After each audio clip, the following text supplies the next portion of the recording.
Hi, my name is Zainab. I studied Study of Religions and History at SOAS. I recently graduated in the summer. If I was starting back at SOAS, I would have loved to have known about the one-to-one tutorials because I didn't know about it until my final year. I also would have loved to kind of make friends that are going to help me with my work, in the sense that I was too focused on, socializing. But rather, if you look at your classmates, the ones that are actually in your class, the ones that have gotten firsts and 2-1s, if you could get great insight from how they did their essay, which maybe sometimes you're just missing that slight point which your teacher can't convey to you, but the way your friend would explain it will be much more simpler. So that's really helpful. Hi, I'm Fazana. I'm in my second year now and I'm studying Arabic and International Relations. Hi, I'm Serkan. I study law. I'm a final year undergraduate. As you've already mentioned, SOAS is such a diverse place and everyone's really friendly. So I think having utilised peer study group sessions with both my international relations and my Arabic side of work. With international relations, it helped to split everyone's readings up and kind of assign a different person a different reading and then kind of feedback to everyone. It just made the workload a lot easier and things got done faster. And I think, again, with the Arabic side as well, just having conversational discussions in Arabic and trying to just get comfortable with one another, so then we didn't kind of feel intimidated in a classroom setting in front of our teacher. So I think peer study groups are really, really useful. Similarly, I would advocate for them as well. They're really helpful, the peer study groups, and just getting together with your peers and questioning them and learning from them, using their kind of knowledge and building onto it with your own. You can really gain a deeper understanding or more depth into the actual discussion through what they've said as well. If you're a first year, I find it really helpful if you just completely think, all right, this is a new chapter in my life. I need to do something new. I need to experiment and see how I learn. So trying out different things individually or collectively with other people will be really helpful. But you have to make the most of your tutorials because those are essentially a massive learning opportunity. Yeah. Hi, I'm Hannah Slidell. I'm co-president Democracy and Education in the Students' Union here at SOAS. I studied art history for 4 years at SOAS.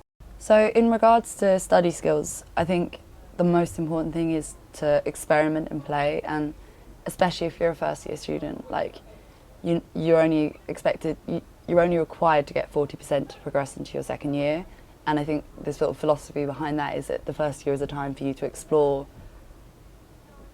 your learning and teaching style, what the best learning styles are for you, what the best teaching environments are for you, how you feel and how you're going to position yourself within academia.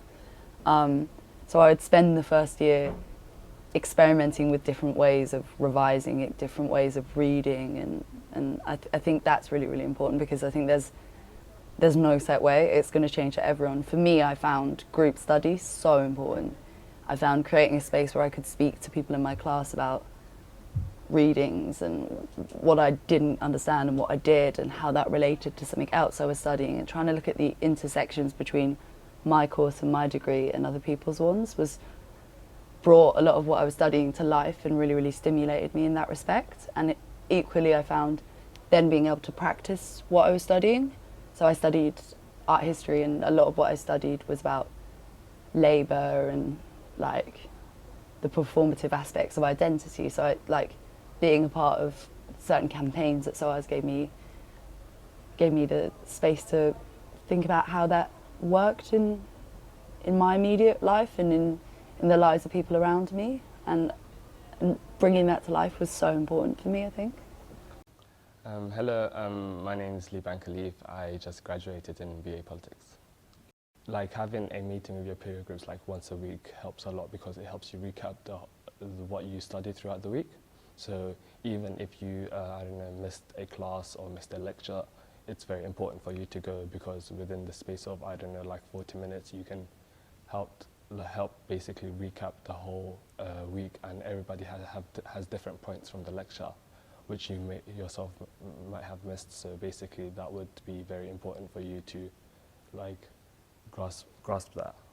If I was a new student right now, I would make sure that I do approach my peers at an early stage. I didn't do that within my first years because I don't know. I thought it's best for me to just try and achieve everything by myself. Well, that's very important, but at the same time, you know, sometimes that might just not be enough, and they might introduce another perspective which you yourself might not have thought about. So it's very important for you to gather all the perspectives that you can, so in order to become a well-rounded person. I'm Paul Kohler, I'm head of the School of Law, and I teach property and trusts. The danger with feedback, or students' obsession with feedback, is they turn it into, what was the perfect essay? Give me feedback on my essay, tell me what I need to get me a first. It doesn't work like that. What you get is feedback on the approaches you've taken, the ideas you've used, the arguments you've raised, but it's for you to then process that and actually think through what's been said and enter into a dialogue, not to robotically copy whatever the lecturer wrote on your essay, assuming that will get you a first.